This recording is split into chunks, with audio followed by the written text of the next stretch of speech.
Hello, I am Disparu, and we start the news this week with the fact that more games companies are up for sale. Ever since Microsoft kicked off the action, it seems that everyone wants a piece of some news company just to take a bigger piece of the pie. Obviously, we had Sony, and then last week, we had Square Enix coming off and selling off to the Embracer Group, which includes massive IPs such as TombRaider, Deus Ex, Legacy of Kain, and many others. But they are far from the only ones. We started quite a while ago, actually, at a Ubisoft investor call, where they actually said, oh no, we actually don't want to be bought out. No, we're more than happy to remain free. I mean, of course, if someone offered to buy us, we'd consider it. But we are more than happy to remain independent. And it seems they may not have been quite so honest with the investors as they probably should have been, especially considering just 2 weeks ago, it turned out Ubisoft actually was up for sale after all. Yeah, this company which was happy to remain independent is suddenly shopping around for buyers because they want an easy out. Is it because these companies actually need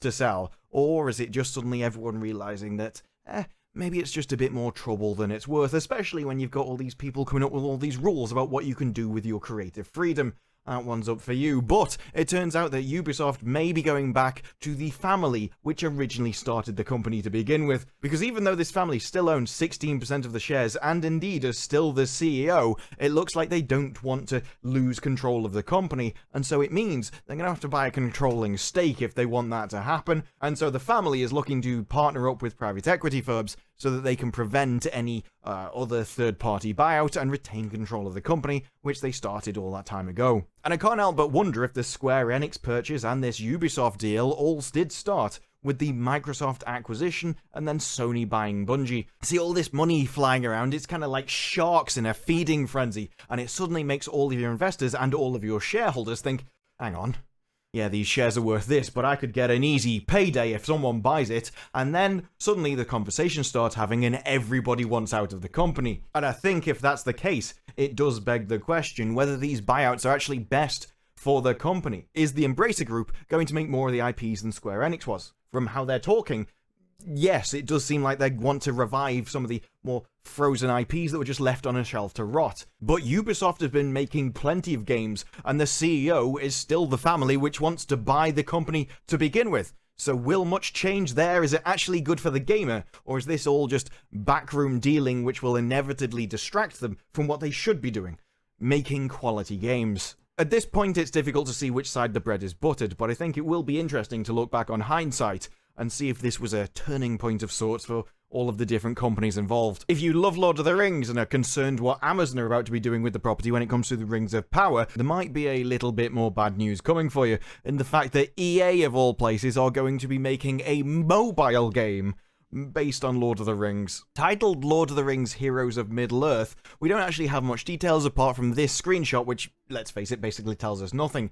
But what we do know is it's going to be an absolute goldmine for them the way it's set up, because it's solely inspired by Middle-earth, as described by the literary works of J.R.R. Tolkien. It will feature immersive storytelling, which is what everybody says about every game, turn-based combat, very common among mobile games, and deep collection systems among a wide rosters of characters. Yes, essentially, this is probably going to be like many other games where you kind of have some kind of card system and you open loot boxes or something else and you get various cards of different quality.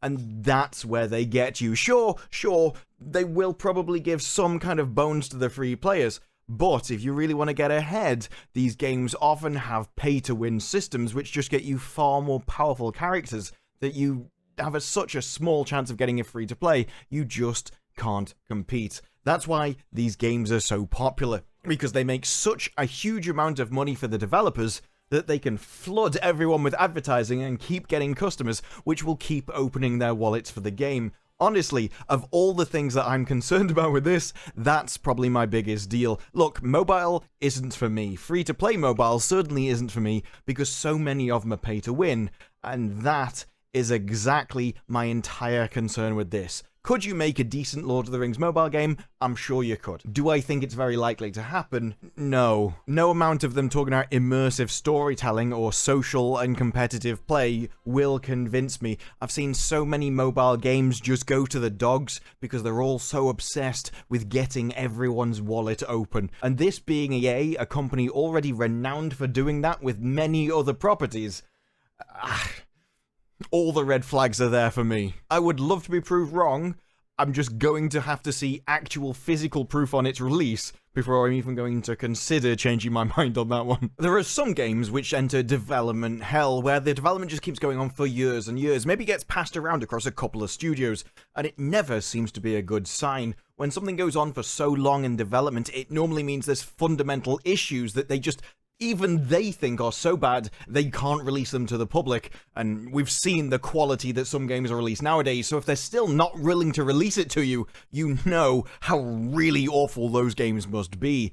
But there are others where people just start to call scam. And with that, you've got Star Citizen. Star Citizen was first revealed in October 2012, and then you've got Squadron 42, the single player of it, which was first meant to be released on December the 11th, 2015. So this is a game which has been in development for 10 years, and one which, at least the single player part of it, was meant to be out 7 years ago. And yet, where is it? Nobody actually knows. It doesn't seem like it's any closer to release than it ever was before. And we may have found out why. Feature creep is a common problem where developers keep wanting to add in new features rather than just lock down the game and get it done. And that's what we've got here, as apparently they're talking about bedsheet deformation just because it's there to hit the fidelity we expect. We need to do some research and development on bedsheet deformation, and this is obviously for the Squadron 42 game. Yes, apparently the NPCs will be going around, they'll be going to bed, and obviously as they go to bed and roll around, they're going to deform the bedsheets, and they have to be accurate for some reason. I can't imagine what that has to do to actually improve my gaming experience or make me have a more fun time, but apparently, to the people at Star Citizen, it's a major fundamental aspect of the game which really requires them to spend, I don't know, another few years working on it or something, because they just say the work is currently underway and if successful, will allow the AI to deform their sheets when entering, exiting, or sleeping inside them. This is a challenging assignment and expands the complexity of the feature. For example, what happens to the sheets if the AI needs to exit the bed in an emergency? Obviously, that's something I care about when I'm out there flying spaceships and shooting people in the face. I honestly don't know what the point of this is, except to waste more time and money, but apparently it's really important, and that is one of the reasons why we don't have the game after all of this time. Honestly, I hope everyone that spent £30,000 on a spaceship is very happy, because this is what they're doing with your hard-earned money. I've always been a big fan of space sims, Starlancer's among one of my favourite games actually, and X2, I dread to think how many hours I sunk into that back in the day, and I was really looking forward to Star Citizen. But it looks like I might have retired by that point, but I suppose at least that means I'll have enough time to actually play it. Honestly, at this point, I just kind of want them to lock down the features and get the game out, but, as I think we can see from this article, I don't think that's going to happen anytime soon. Do you remember a game from last year called Outriders?